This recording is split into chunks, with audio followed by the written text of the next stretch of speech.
Hi friend community Rayan Indu Alvi கிச்சன்ல இப்ப என்ன செய்யறாங்க பார்க்கலாம். ஹலோ ஃப்ரெண்ட்ஸ், நல்லா இருக்கீங்களா? இன்றைக்கி நம்ம அருமையான செம்ம டேஸ்டியான ஒரு இட்லி பொடி அது எப்படி செய்கிறதுன்னு பார்ப்போம். காஞ்ச மிளகா ஒரு 50 கிராம் எடுத்துக்கங்க. கருவேப்பிலை ஒரு கப்பு ஃபுல்லாக எடுத்து க்ளீன் பண்ணி வச்சுக்கோங்க. கடலைப்பருப்பு ஒரு 100 கிராம், அரிசி ஒரு 100 கிராம், உளுந்து ஒரு 100 கிராம் வெள்ளை உளுந்து, ஜீரகம் மிளகாய் ஒவ்வொரு டீஸ்பூனு, வெள்ளை எள்ளு ஒரு 50 கிராம், பூண்டு 2 முழு பூண்டு, அடுத்து பெருங்காயத்தூள் ஒரு டீஸ்பூனு. இதெல்லாம் நம்ம இந்த தூள் செய்ய தேவையான பொருட்கள்.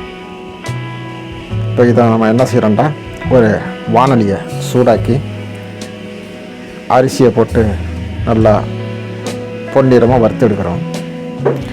அதை முடிச்சுட்டு கடலைப்பருப்பையும் போட்டு வறுத்தெடுக்கிறோம். கடலைப்பருப்பையும் நல்லா வறுத்தெடுத்து முடிஞ்சோடனே வெள்ளை எள்ளையும் 50 கிராம் அதையும் போட்டு நல்லா பொன்னிறமாக வறுத்து எடுத்துட்டு ஒரு பாத்திரத்தில் சட்டியில் வானலியில் எண்ணெயை ஊற்றி அந்த கருவேப்பிலையை வதக்குறோம்.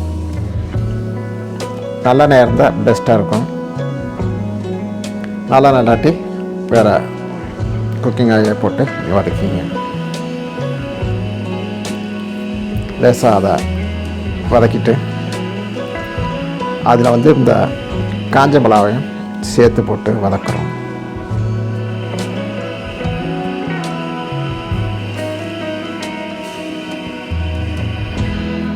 அதோட அந்த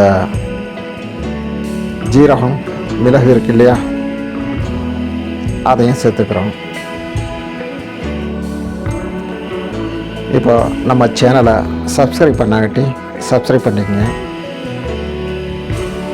பூண்டு 2 பூண்டு முழு பூண்டு அதையும் நம்ம இதில் தோலோடு சேர்த்து வதக்குறோம். எல்லாம் நல்லா வதங்கி வந்துக்கிட்டு இருக்கு.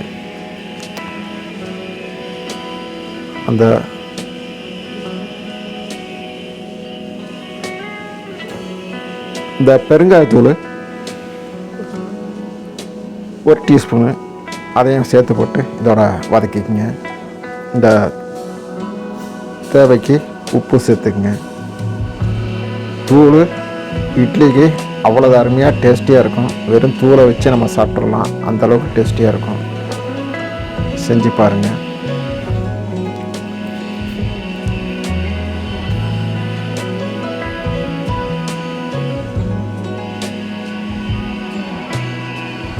இப்போ இதெல்லாம் நம்ம வறுத்து எடுத்து வச்சாச்சு.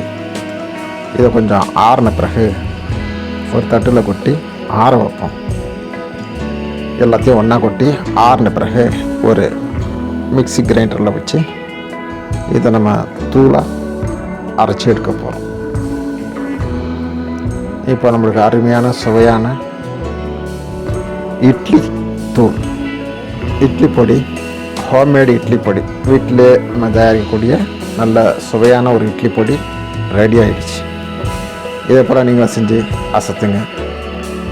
நம்ம சேனலை சப்ஸ்கிரைப் பண்ணுங்கள், லைக் பண்ணுங்கள், கமெண்ட் பண்ணுங்கள், ஷேர் பண்ணுங்கள். ஃப்ரெண்ட்ஸுக்கும் ஃபேமிலிக்கும் ரிலேட்டிவ்ஸுக்கும் ஷேர் பண்ணிவிடுங்க. இனி அடுத்த ஒரு வீடியோவில் நம்ம சந்திப்போம். இதை தொடர்ந்து ஒரு சின்ன ஒரு வீடியோ கிளிப் வரும். தோஹாவில் நம்ம இந்த கால்பந்தாட்ட போட்டி பார்த்து என்ஜாய் பண்ணுங்கள். தேங்க்யூ ஃபார் வாட்சிங்.